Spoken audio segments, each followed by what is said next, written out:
একটা জায়গা যেখানে সবকিছু নীরব, চারিপাশে কুয়াশা আর অন্ধকারের ঘন চাদর। সেই জায়গা পৃথিবীর সবচেয়ে ভয়ানক বনে পরিণত হয়েছে, যেখানে ঢুকলে মানুষ আর ফেরে না। সেই বনকে বলা হয় সুইসাইড ফরেস্ট, জাপানে ইউকিগাহারা ফরেস্ট। একটা বনের নাম শুনেই যদি শরীর ঠান্ডা হয়ে যায়, তাহলে ভাবুন তো সেই বনের ভেতরে ঠিক কি লুকিয়ে আছে। ইউকিগাহারা ফরেস্ট ফুজি পর্বতের পাদদেশে জাপানের গভীর অরণ্য। জাপানের লোকেরা এই বনের আরেকটা নাম দেয় সি অফ ট্রিজ, মানে গাছের সমুদ্র। বনের ভেতরে গেলে মোবাইল সিগন্যাল থাকে না, ক্যাম্পাস কাজ করে না, সব দিক এক মনে হয়। গাছ এত ঘন যে দিনের আলোও ঢুকতে পারে না। এ বনে ঢুকলে মনে হয় চারিপাশে কেউ দেখছে আপনাকে, অথচ সেখানে কেউ নেই। এটা শুধু একটা বন নয়, এটা পৃথিবীর দ্বিতীয় সর্বোচ্চ আত্মহত্যার জায়গা। প্রতি বছর অজস্র মানুষ এখানে আত্মহত্যা করতে আসে। গাছের ডালে ঝুলে থাকে দেহ, পোড়া কাগজ, ফেলে যাওয়া জিনিস, সবই এখানে আছে। 1970 থেকে 2000 সাল পর্যন্ত সরকার সাল প্রতি লাশ খুঁজে বের করত। এত ভয়াবহ আত্মহত্যা এখানে হয় যে স্থানীয় প্রশাসন আর আত্মহত্যার সংখ্যা প্রকাশ করে না।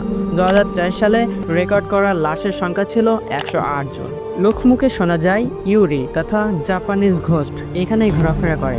অনেকে বলে আত্মহত্যা করা মানুষের আত্মা এখানে থেকে যায়। তারা নাকি বনের ভিতরে ঢোকা মানুষদের বিভ্রান্ত করে, যেন তারা আর বের হতে না পারে। কিছু গল্পও বলা হয় এখানে গেলে কানে ফিসফিসানি শোনা যায়। বনে কিছু জায়গা রঙিন ফিতা বা দড়ি ঝোলানো থাকে। কেন? আত্মহত্যার আগে অনেকেই ফিতা বেঁধে রাখে, যাতে পরে তাদের লাশ খুঁজে পাওয়া যায়। এই বনের আত্মহত্যার ইতিহাস অনেক পুরনো।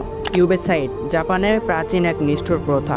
দরিদ্রকালে বৃদ্ধ অসুস্থ মানুষদের জঙ্গলে ফিরে আসা হতো। বলা হয় সেই সময় থেকে বনে জমতে থাকে অভিশপ্ত আত্মারা। বনে পাওয়া যায় পুরনো জামা কাপড়, পচা খাবার, যা এই প্রথার চিহ্ন বলে মনে করা হয়। বিশেষজ্ঞরা বলেন বনের পরিবেশ খুব শান্ত এবং নিঃশব্দ। ম্যাগনেটিক আয়রন থাকার কারণে এখানে ক্যাম্পাস কাজ করে না। অনেকে বিষণ্ণতা আর হতাশা থেকে এখানে আসে। একটা বই, the complete manual of suicide, এই বনের নাম প্রচার করে।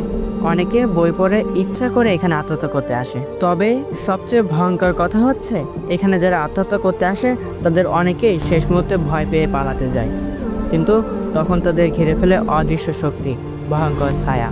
কেউ কেউ বলে এখানে ঢুকলে নাকি সময়ও থেমে যায়। জাপানের লোকেরা বলে যদি একঙ্গাহারা বন তোমাকে ডাক দেয়, তাহলে পালানোর উপায় নেই।